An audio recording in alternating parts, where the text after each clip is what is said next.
నమస్తే, welcome to me TV news. ముందుగా headlines.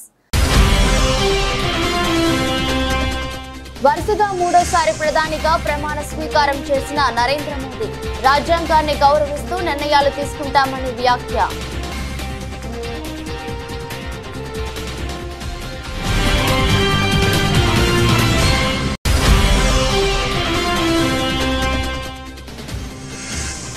CM Revanth Reddy సమక్షంలో కాంగ్రెస్ లో చేరిన మరో బీఆర్ఎస్ ఎమ్మెల్యే హస్తం గూటికి జగిత్యాల ఎమ్మెల్యే సంజయ్ కుమార్.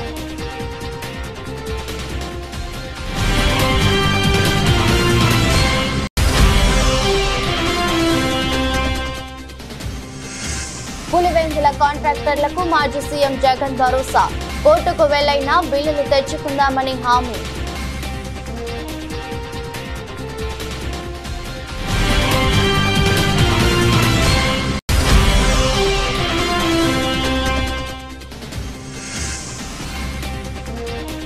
ఏపీ సచివాలయంలో బాధ్యతలు స్వీకరించిన మంత్రి లోకేష్, విద్యాశాఖ మంత్రిగా మెగా డిఎస్సి ఫైలుపై సంతకం.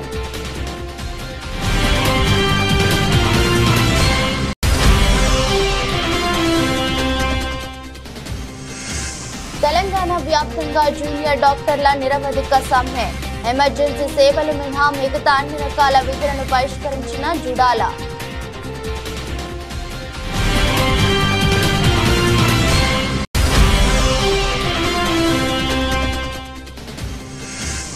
భారత్ ఆసీస్ మధ్య నేడు కీలక పోరు, నేటి మ్యాచ్ రద్దయితే నేరుగా సెమీస్ కు భారత్.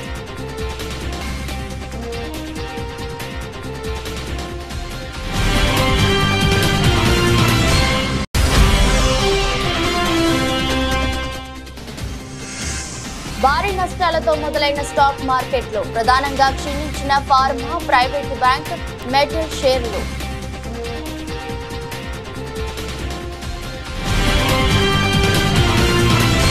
పద్దెనిమిదవ లోక్సభ తొలి సమావేశాలు మరి కాసేపట్లో ప్రారంభం కాబోతున్నాయి. ఈ సందర్భంగా కొత్తగా ఎన్నికైన సభ్యులంతా ఇప్పటికీ పార్లమెంట్ భవనానికి చేరుకున్నారు. ఇక వరుసగా మూడోసారి ప్రధానిగా బాధ్యతలు తీసుకున్న నరేంద్ర మోదీ కూడా పార్లమెంట్ వద్దకు చేరుకున్నారు. ఈ సందర్భంగా మోదీ మీడియాతో మాట్లాడుతూ దేశానికి మూడోసారి సేవ చేసే భాగ్యాన్ని కల్పించినందుకు ప్రజలకు ఈ సందర్భంగా ధన్యవాదాలు తెలిపారు. రాజ్యాంగాన్ని గౌరవిస్తూ నిర్ణయాలు తీసుకుంటామని చెప్పారు. కొత్త పార్లమెంట్ భవనంలో 18వ లోక్సభ సమావేశం అవుతుందని చెప్పారు. ఈ సందర్భంగా కొత్తగా ఎన్నికైన సభ్యులకు స్వాగతం పలికారు. 18वीं लोकसभा में हमारे लिए खुशी की बात है कि युवा सांसदों की संख्या अच्छी है और हम जब 18 की बात करते हैं तो भारत की परंपराओं को जो जानते हैं, भारत की सांस्कृतिक विरासत से जो परिचित हैं, उनको पता है कि हमारे यहाँ 18 अंक का बहुत सात्विक मूल्य है। गीता के भी 18 अध्याय है। कर्म, कर्तव्य और करुणा का संदेश हमें वहां से मिलता है।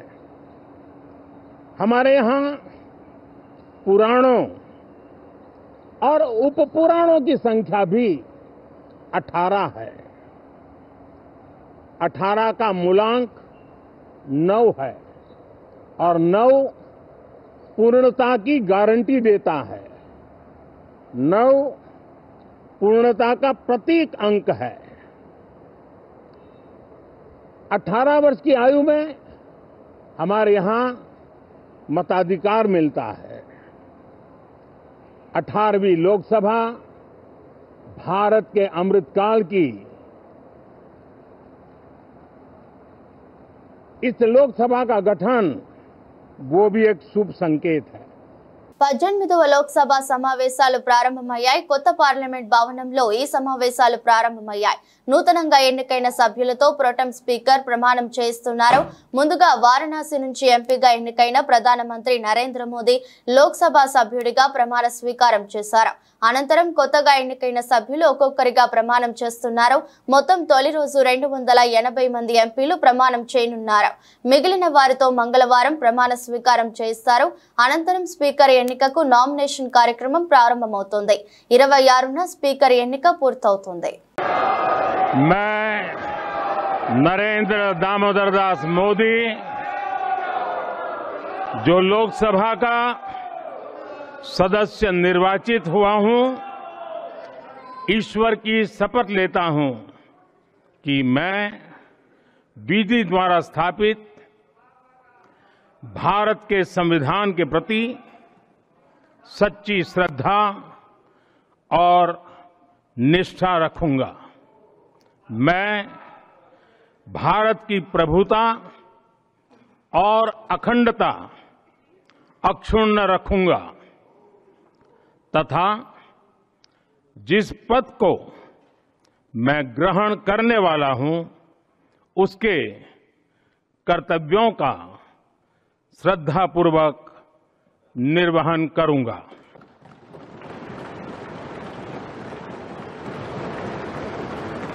బీఆర్ఎస్ పార్టీకి మరో ఎదురు దెబ్బ తగిలింది. ఆ పార్టీకి చెందిన జగిత్యాల ఎమ్మెల్యే ఎం సంజయ్ కుమార్ కాంగ్రెస్ తీర్థం పుచ్చుకున్నారు. ఆదివారం రాత్రి ఆయన కాంగ్రెస్ పార్టీలో చేరారు. జూబ్లీహిల్స్ లోని సీఎం రేవంత్ రెడ్డి నివాసంలో ఎమ్మెల్యే కాంగ్రెస్ కండువా కప్పుకున్నారు.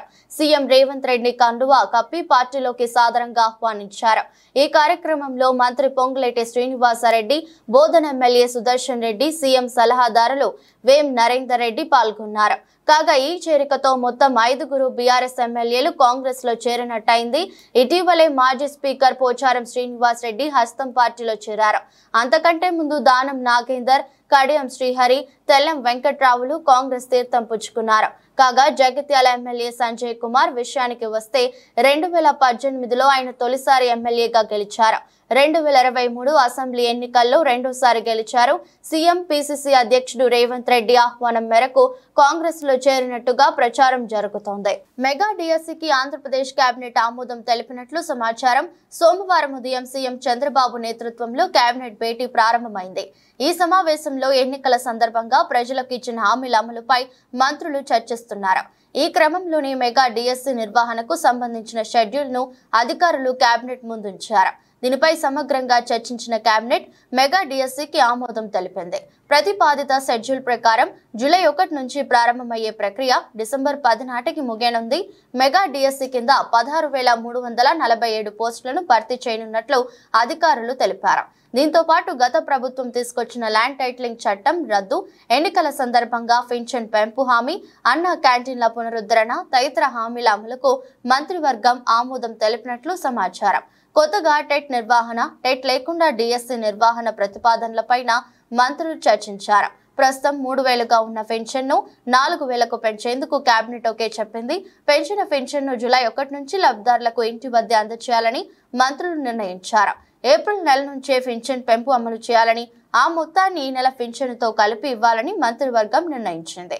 దీంతో ఈ నెలలో పెన్షన్దారులు 7,000 చొప్పున అందుకోనున్నారు. పులివెందుల ఏరియా డెవలప్మెంట్ ఏజెన్సీ కింద అభివృద్ధి పనులు చేసిన కాంట్రాక్టర్లు అధైర్యపడవద్దని మాజీ సీఎం జగన్ భరోసా ఇచ్చారు. కోర్టుకు వెళ్లైనా బిల్లులు తెచ్చుకుందామని అన్నారు.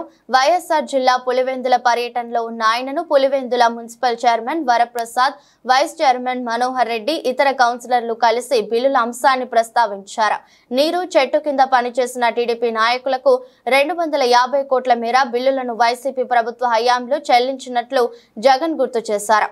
వైసీపీ పాలనలో 4.5 ఎలాంటి ఇబ్బందులు లేకుండా బిల్లులు చెల్లించామని ఆయన తెలిపారు. కాంట్రాక్టర్లు కాస్త ఓపిక పట్టాలని సూచించారు. వైసీపీ హయాంలో చేసిన పనులకు బిల్లులు చెల్లించకపోతే కోర్టుకెళ్లైనా బిల్లులు తెచ్చుకుందామని అన్నారు. మరోవైపు జగన్ ను కలిసేందుకు క్యాంపు కార్యాలయానికి తరలివచ్చిన కార్యకర్తలు, అభిమానుల మధ్య తోపులాట జరగడంతో పోలీసులు రంగంలోకి దిగి లాఠీ చార్జ్ చేయాల్సి వచ్చింది. ఈ క్రమంలో కార్యాలయ అద్దాలు పగిలి ఓ కార్యకర్తకు గాయాలయ్యాయి. క్యాంపు కార్యాలయానికి పోలీసులు పటిష్ట బందోబస్తు ఏర్పాటు చేశారు. పులివెందుల, కడప డీఎస్పీలు వినోద్ కుమార్, రవికుమార్, రమాకాంత్ ఆధ్వర్యంలో 9 మంది సిఐలు, 7 ఎస్ఐలు, 130 మంది పోలీసులు బందోబస్తులో పాల్గొన్నారు. ఆంధ్రప్రదేశ్ ఐటీ శాఖ మంత్రి నారా లోకేష్ సోమవారం బాధ్యతలు స్వీకరించారు. ఉదయం సచివాలయానికి చేరుకున్న మంత్రి లోకేష్ కు వేద మంత్రోచ్చరణలతో పండితులు స్వాగతం పలికారు. అనంతరం 4వ బ్లాక్ లోని తన ఛాంబర్ లో లోకేష్ ప్రత్యేక పూజలు చేసి ఐటీ, విద్య, ఆర్టీజీ శాఖల బాధ్యతలు చేపట్టారు. పలు దస్త్రాలను ఆయన పరిశీలించారు. ఆంధ్రప్రదేశ్ ఐటీ, విద్య, ఆర్టీజీ శాఖల మంత్రిగా బాధ్యతలు స్వీకరించిన నారా లోకేష్ తొలి సంతకం మెగా డిఎస్సి ఫైల్ పై చేశారు.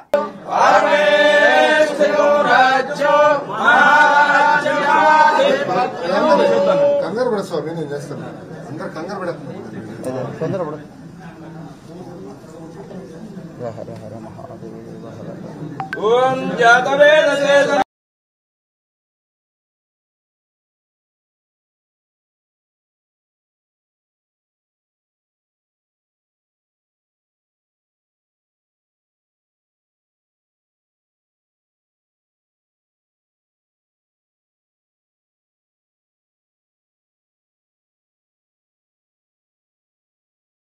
పద్దెనిమిదవ లోక్సభ తొలి సమావేశాలు కొనసాగుతున్నాయి. సభ్యులతో ప్రొటెం స్పీకర్ భర్తృహరి మహతా ప్రమాణ స్వీకారం చేయిస్తున్నారు. తొలుత ప్రధాని మోదీ వారణాసి ఎంపీగా ప్రమాణం చేశారు. అనంతరం కేంద్ర మంత్రులు, ఇతర సభ్యులు ప్రమాణం చేస్తున్నారు. ఈ క్రమంలో కేంద్ర మంత్రులు కిషన్ రెడ్డి, రామ్మోహన్ నాయుడు తెలుగులో ప్రమాణ స్వీకారం చేశారు. తొలి రోజు 280 మంది ఎంపీలు ప్రమాణం చేయనున్నారు. మిగిలిన వారు మంగళవారం ప్రమాణ స్వీకారం చేస్తారు. అనంతరం స్పీకర్ ఎన్నికకు నామినేషన్ కార్యక్రమం మొదలవుతుంది. ఈ నెల 26న స్పీకర్ ఎన్నిక పూర్తవుతుంది. 27న రాజ్యసభ సమావేశాలు కూడా ప్రారంభమవుతాయి. అదే రోజు ఉభయ సభలను ఉద్దేశించి రాష్ట్రపతి ద్రౌపది ముర్ము ప్రసంగించనున్నారు.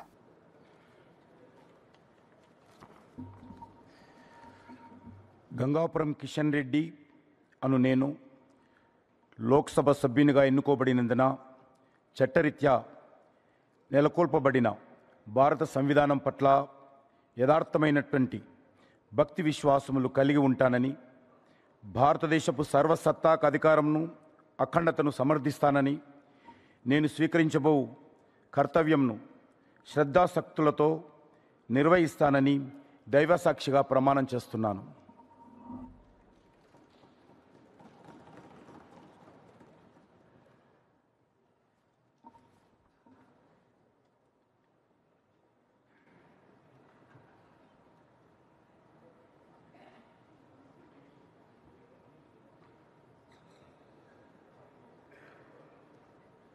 హనుమకొండ జిల్లా బీదదేవరపల్లి మండలం గాంధీనగర్ గ్రామంలో మంత్రి పొన్నం ప్రభాకర్ పాల్గొన్న డాక్టర్ బిఆర్ అంబేద్కర్ విగ్రహావిష్కరణ కార్యక్రమం రసాబసగా మారింది.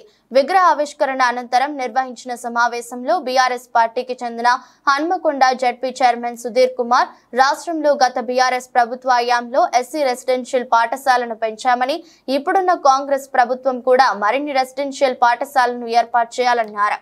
అదేవిధంగా దళితులకు ఇచ్చిన దళిత బంధు స్థానంలో అంబేద్కర్ అభయహస్తం కింద దళితులకు 12 లక్షల రూపాయలు రాష్ట్ర ప్రభుత్వం ఇవ్వాలన్నారు.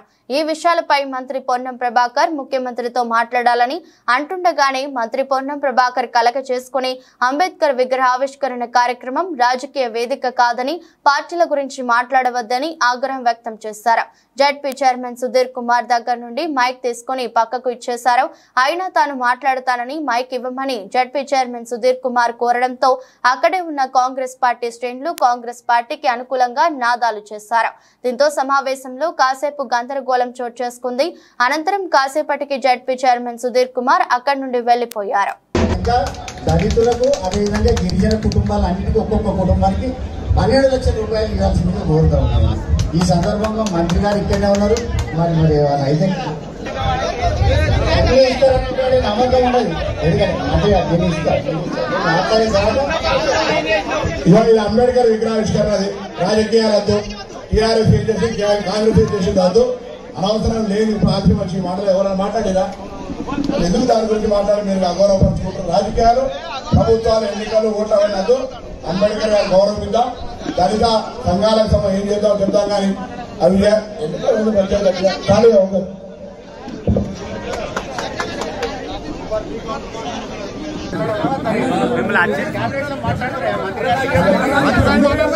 మంత్రి గారు క్యాంప్ ఆఫీస్కి పోయి చెప్పండి. మీరు మంత్రి గారితో అవుతుంటే క్యాంప్ ఆఫీస్కి పోయి చెప్పండి. సైన్స్ ముసుగులో ఖరీదైన కార్పొరేట్ మోసాలు జరుగుతున్నా ప్రభుత్వాలు చోద్యం చూడటం అన్యాయమని రాష్ట్ర ప్రజా కాంగ్రెస్ ఆర్పీసీ ప్రధాన కార్యాలయంలో జరిగిన పార్టీ వారాంతపు సమావేశంలో ఆర్పీసీ వ్యవస్థాపక అధ్యక్షులు మేడా శ్రీనివాస్ ఎద్దేవా చేశారు. వైద్య విద్య పూర్తిగా కార్పొరేట్ మాఫియా చేతుల్లోకి వెళ్లిపోయిందని, వైద్య విద్యార్థులకు మానవ శరీర అవయవాలు పైన ఆరోగ్య సమస్యలపైన ఆదాయం చేసే విధంగా పాఠ్యాంశాలను బోధించడం లేదని, ఖరీదైన వ్యాపార దృక్పథ కోణంలో వైద్య శాస్త్రాన్ని కార్పొరేట్ శక్తులు వశపరుచుకుంటున్నాయని, వైద్య సిలబస్ ను సైతం వైద్య వ్యాపార సామ్రాజ్యానికి అనుగుణంగా విస్తరించే విధంగా విద్యార్థులకు వైద్య కళాశాలల్లో బోధనలు బోధిస్తున్నారని, రోగాలు తగ్గించడంపై సిలబస్ ను బోధించకుండా ప్రైవేట్ కార్పొరేట్ ఆసుపత్రులకు ఒక రోగి నుండి లక్షల్లో కాసులు కురిసే విధంగా వాస్తవ వైద్య శాస్త్రానికి అంతుపట్టని వైద్య సేవలు రోగికి జరుగుతున్నాయని, నేడు అనేక మందికి వైద్య శాస్త్రంపై అవగాహన లేకపోయినా చైనా రష్యా సిలబస్ చదివామంటూ ఆదేశ సర్టిఫికేట్లతో వైద్యులుగా చలామణి అయిపోతూ మనుషుల ప్రాణాలు తీస్తున్నారని, ప్రభుత్వాలు ప్రైవేట్ కార్పొరేట్ ఆసుపత్రుల నిర్వహణలపైన సౌకర్యాలపైన నిబంధనలపైన కనీస పర్యవేక్షణ లేకుండానే డిఎం మరియు హెచ్ఓ శాఖలు పనితీరు అంతా అవినీతి కాసులు దండుకోవటంపై ఉన్న ధ్యాస ప్రజల ఆరోగ్య భద్రతా సౌకర్యాలపై లేకపోతుందని ఆయన తీవ్రంగా విమర్శించారు. సగటు మనిషి ఈ రోజు బ్రతకడం అంటే ఎంత కష్టంగా ఉందో, ప్రభుత్వాలు పథకాలు ఇచ్చాం, అవి ఇచ్చాం, ప్రజలకి చాలా మేలు చేస్తున్నాం అని రాజకీయ ప్రచారాన్ని చేసుకోవడం తప్ప ఈరోజు ప్రతి మనిషి ఏదో ఒక టాబ్లెట్ వేసుకోకుండా బ్రతికేటటువంటి పరిస్థితి లేదు. జీవితం అనారోగ్యాలతోనే గడుస్తుంది. ఎందుకంటే ఈ మార్కెట్లో లభ్యమయ్యేటటువంటి ప్రతి వస్తువు కూడా పూర్తిగా పొల్యూట్ అయిపోయింది. త్రాగే నీరు దగ్గర నుంచి గాలి, ఇండస్ట్రియల్ పొల్యూషన్ కావచ్చు, రివర్ వాటర్ పొల్యూషన్ కావచ్చు, అలాగే మాల్స్లో దొరికేటటువంటి ప్రతి వస్తువు ఈరోజు పొల్యూట్ అయిపోయింది. వీటి మూలంగా ప్రజల ఆరోగ్యాలు క్షీణిస్తున్నాయి. మీరు ఈరోజు చెప్పేటటువంటి కలబుల కబుర్లన్నీ కూడా మనిషి బ్రతకడానికి పనికి రావడం లేదు. ఈరోజు టెస్ట్ చేయించుకోవడానికి బ్లడ్ టెస్ట్, యూరిన్ టెస్ట్లో, లివర్ టెస్ట్లో, అలాగే ట్రైగ్లైసిస్, HbA1c ఏ టెస్ట్ చేసుకున్నా ఈ ఏరియాలో ఒక టెస్ట్ చేయించుకుంటే మరలా ఇంకో ల్యాబ్కి వెళ్తే ఆ రేటు వేరేగా ఉంటుంది, ఇంకో దగ్గర ఇంకో రేటు ఉంటుంది. మేము గవర్నమెంట్ రాష్ట్రీయ ప్రజా కాంగ్రెస్ పార్టీ నుంచి ఒకటే డిమాండ్ చేస్తున్నాం, ఈ ల్యాబొరేటరీ టెస్టులు అన్నీ కూడా ఒక సీలింగ్ పెట్టండి, ఒక నియంత్రణ పెట్టండి. ప్రతిదానికి ఈ రేటు కన్నా ఎక్కువ ఉండకూడదు అని ప్రభుత్వం ఒక సర్క్యులర్ జారీ చేయండి. ఇప్పుడు వ్యాపారస్తులందరూ కూడా రాజకీయ వ్యాపార రంగంలో గెలిచి అసెంబ్లీకి వెళ్ళారు, కోట్ల రూపాయలు ఖర్చు పెట్టుకున్నారు, అలాగే వందల కోట్ల రూపాయలు సంపాదించుకుంటారు. ప్రజలకు సేవలు ఎందుకు చేస్తారు అనేది మనం ఒకసారి ఆలోచించుకోవాలి. రాష్ట్రీయ ప్రజా కాంగ్రెస్ పార్టీ సుదీర్ఘ లక్ష్యం ఈ సమాజానికి, అలాగే ప్రజలకి, బాధిత ప్రజలకి ఒక బాధ్యత కలిగినటువంటి ఒక సెక్యులర్గా మనిషి జీవితాన్ని ముందుకు నడిపించాలనే ప్రధాన దృక్పథంతో రాష్ట్రీయ ప్రజా కాంగ్రెస్ పార్టీ పనిచేస్తుంది. అలాగే ప్రభుత్వానికి రాష్ట్రీయ ప్రజా కాంగ్రెస్ పార్టీ నుంచి రిటర్న్గా ఒక లెటర్ కూడా పెట్టడం జరిగింది. ఈ ల్యాబొరేటరీ టెస్టులు, అలాగే ప్రభుత్వ ఆసుపత్రుల్లో కొన్ని వైద్యాలకు సంబంధించి ఒక రేటుని నిర్ణయించి దానికి తగినటువంటి ఒక సర్క్యులర్ని అమలు చేయమని రాష్ట్రీయ ప్రజా కాంగ్రెస్ పార్టీ నుంచి ప్రభుత్వాన్ని కోరుతాం. తెలంగాణ రెవెన్యూ, గృహ నిర్మాణ, సమాచార శాఖ మంత్రి పొంగులేటి శ్రీనివాసారెడ్డి మరోసారి మానవత్వాన్ని నిరూపించుకున్నారు. ఆదివారం సాయంత్రం ఖమ్మం జిల్లా కూసుమంచి నుంచి హైదరాబాద్ కు వెళ్తుండగా సూర్యాపేట జిల్లా చివ్వెంల మండల కేంద్రంలో కారు ప్రమాదం జరిగింది. ఈ ఘటనలో ద్విచక్ర వాహనంపై ప్రయాణిస్తున్న వాహనదారుడికి తీవ్ర గాయాలయ్యాయి. ఘటనను గమనించిన మంత్రి పొంగులేటి తన కాన్వాయ్ ను ఆపి తన కాన్వాయ్ లోని ఒక వాహనంలో బాధితుడిని స్థానిక ఆసుపత్రికి తరలించారు. ఈ సందర్భంగా మంత్రి పొంగులేటికి స్థానిక ప్రజలు, బాధిత కుటుంబ సభ్యులు కృతజ్ఞతలు తెలిపారు.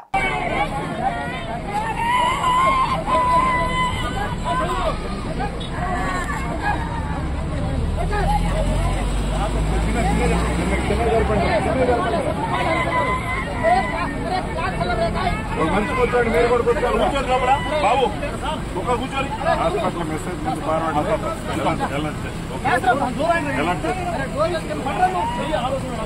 కూర్చొని మీద పెట్టుకోమ్మా.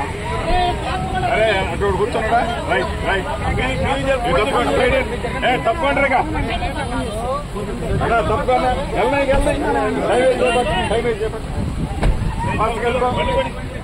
ఎవరా బండి స్పీడ్ పని నువ్వు వెళ్ళిపో నీ పనిలో వెళ్ళిపో.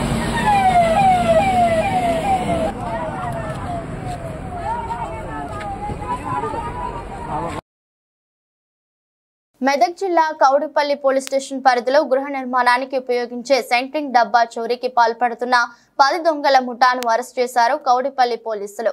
ఈ నెల 11న కౌడిపల్లి మండల పరిధిలోని నాగుసనపల్లి గ్రామానికి చెందిన ఆల్మాయిపేట దశరథ్ గృహ నిర్మాణానికి 200 సెంట్రింగ్ డబ్బులు సెంట్రింగ్ మేస్త్రి పెద్దాపురం అశోక్ తీసుకురాగా గుర్తు తెలియని నిందితులు అపహరించారు.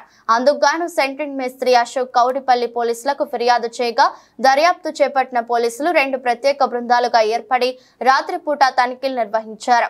ఇదే క్రమంలో సెంట్రింగ్ డబ్బాల చోరీకై మరలా కౌడిపల్లి వచ్చిన దొంగల ముఠాను అరెస్ట్ చేసి 99,000 నగదు, ఒక ప్యాసింజర్, ఒక ట్రాలీ ఆటో, ద్విచక్ర వాహనం, 255 సెంట్రింగ్ డబ్బాలను రికవరీ చేశారు. పోలీసులు మీడియా సమావేశం నిర్వహించిన మెదక్ జిల్లా ఎస్పీ బాలస్వామి నిందితుల వివరాలు వెల్లడించి రిమాండ్ కు తరలించారు. 117/24 అనే క్రైమ్ నెంబర్లో సెంట్రింగ్ బాక్సెస్ పోయినవని కౌడిపల్లి పిఎస్లో ఒక కేసు రిజిస్టర్ చేయడం జరిగింది. దీన్ని బేస్ చేసుకొని మా టీం అంటే పోలీస్ టీం ఎవరైతే ఉన్నారో SI Ranjith Reddy, constable Bagaiah, Upender and Srikanth, వీళ్ళు ముగ్గురు ఒక టీమ్గా పనిచేస్తూ ఈ సెంట్రింగ్ బాక్సెస్ ఎక్కడ పోయినాయి అనేది సీసీటీవీలు వెరిఫై చేసినప్పుడు ఒక అనుమానాస్పదంగా ఒక ఆటో ట్రాలీ ఆటో కనబడడం జరిగింది.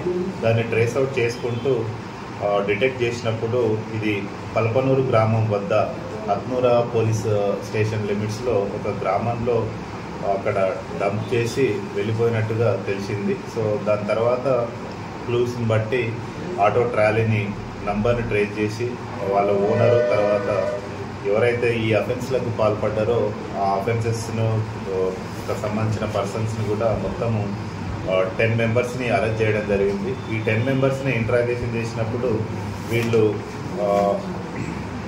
ఈ కౌడిపల్లిలో జరిగినటువంటి ఈ 117/24 కాకుండా ఇంతకుముందు కూడా పుల్చారం లిమిట్స్లో 2 కేసులు, తర్వాత శంకరంపేట ఏ లిమిట్స్లో 1 కేసు, అల్లాదుర్గ్ పిఎస్ లిమిట్స్లో 1 కేసు కూడా ఈ గత 15 రోజుల్లోనే చేయడం జరిగింది. ఆ టోటల్ వాల్యూ ఒక ట్రాలీ ఆటో, ఒక ప్యాసింజర్ ఆటో, ఒక బైక్, తర్వాత 255 సెంట్రింగ్ బాక్సెస్ వర్త్ అరౌండ్ 2,50,000, తర్వాత 99,000 క్యాష్ను కూడా రికవరీ చేయడం జరిగింది. తెలంగాణ వ్యాప్తంగా జూనియర్ డాక్టర్లు నిరవధిక సమ్మెకు దిగారు. దీనిలో భాగంగా సోమవారం ఉస్మానియా మెడికల్ కాలేజీలో ధర్నా చేశారు. ఎమర్జెన్సీ సేవలు మినహా మిగతా అన్ని రకాల విధులను బహిష్కరించారు. దీంతో ఓపీ సేవలు, ఎలెక్టివ్ సర్జరీలు, వార్డు డ్యూటీలు నిలిచిపోయాయి. తమ డిమాండ్లు పరిష్కారం అయ్యేంత వరకు తగ్గేది లేదని జూనియర్ డాక్టర్లు స్పష్టం చేశారు. దాదాపు 4,000 మంది సమ్మెలో పాల్గొంటున్నామని తెలిపారు. స్టైఫండ్ చెల్లింపులతో పాటు 8 డిమాండ్లు పరిష్కరించాలని వారు కోరుతున్నారు. గత 4 రోజులుగా నిరసన తెలుపుతున్నప్పటికీ వైద్య శాఖ మంత్రి కానీ ప్రభుత్వం కానీ పట్టించుకోలేదని జూడాలు వాపోయారు. ఈ నేపథ్యంలోనే నిరవధిక సమ్మెకు దిగినట్లు తెలిపారు. ప్రైవేట్లో ఇవ్వాలి ఒక సూపర్ స్పెషాలిటీ కార్డియాలజిస్ట్ కానీ న్యూరాలజిస్ట్ కానీ న్యూరోసర్జన్ కానీ బయటికి వెళ్ళి ఎర్న్ చేస్తే we can earn you know the figures. అట్లాంటిది we are bound to government, we are bound to the పీపుల్కి సర్వ్ చేద్దామని చెప్పి గవర్నమెంట్ సర్వీస్లోకి వచ్చి బాడీ వేసుకొని సర్వీస్ చేద్దాం అనుకుంటాం. కనీసం ఏంటంటే ఐ రిక్వెస్ట్ మైత్ర సాగించిన ప్లీజ్ టేక్ ద లీడ్. 20 వాళ్ళు అందరూ కొద్దిగా ముందుకు రావాలి, ముందు వచ్చి ఉండాలి. 20 వాళ్ళు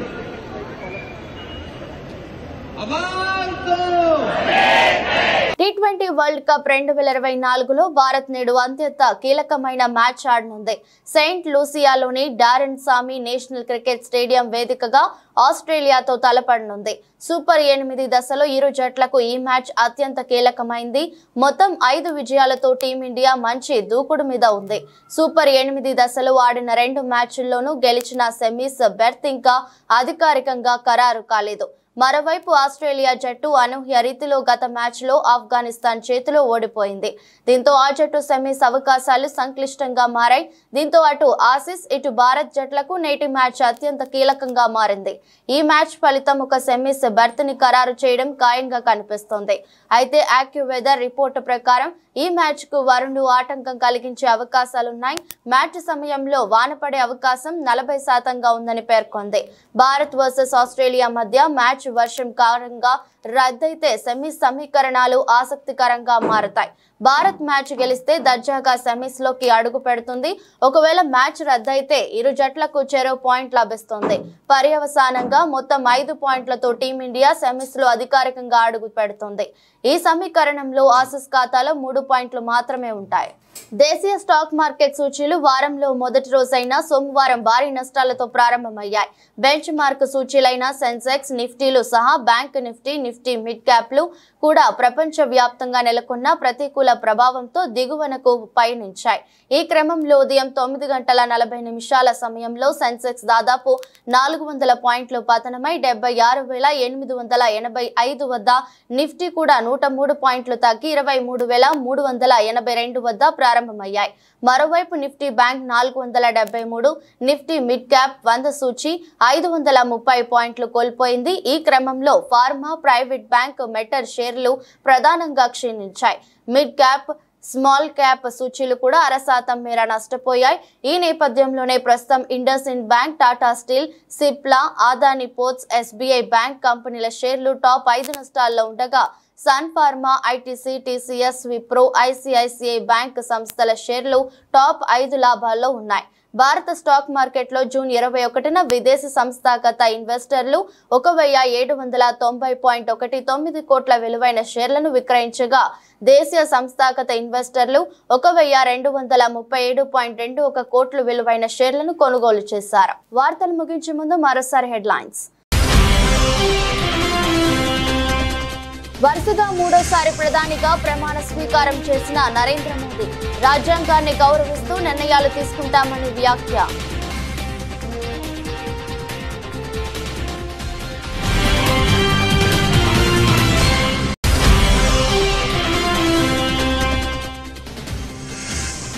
సీఎం రేవంత్ రెడ్డి సమక్షంలో కాంగ్రెస్ లో చేరిన మరో బీఆర్ఎస్ ఎమ్మెల్యే, హస్తం గూటికి జగిత్యాల ఎమ్మెల్యే సంజయ్ కుమార్.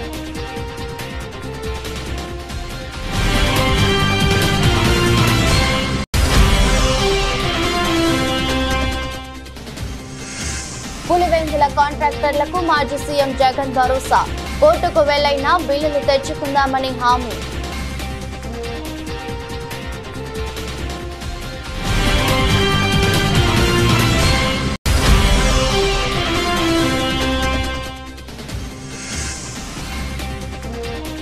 ఏపీ సచివాలయంలో బాధ్యతలు స్వీకరించిన మంత్రి లోకేష్, విద్యాశాఖ మంత్రిగా మెగా డిఎస్సి ఫైలుపై సంతకం.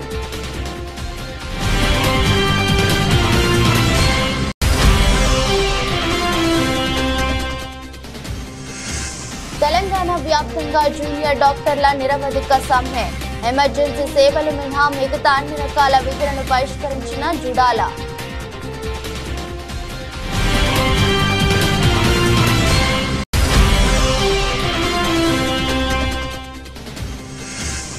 భారత్ ఆసీస్ మధ్య నేడు కీలక పోరు, నేటి మ్యాచ్ రద్దయితే నేరుగా సెమీస్ కు భారత్.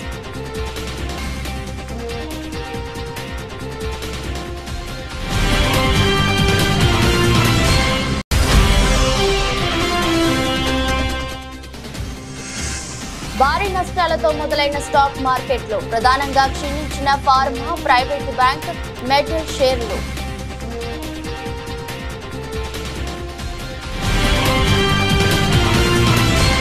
ఇది రోజు బులెటిన్. మరో బులెటిన్లో మళ్ళీ కలుద్దాం. అంతవరకు సెలవు. నమస్కారం.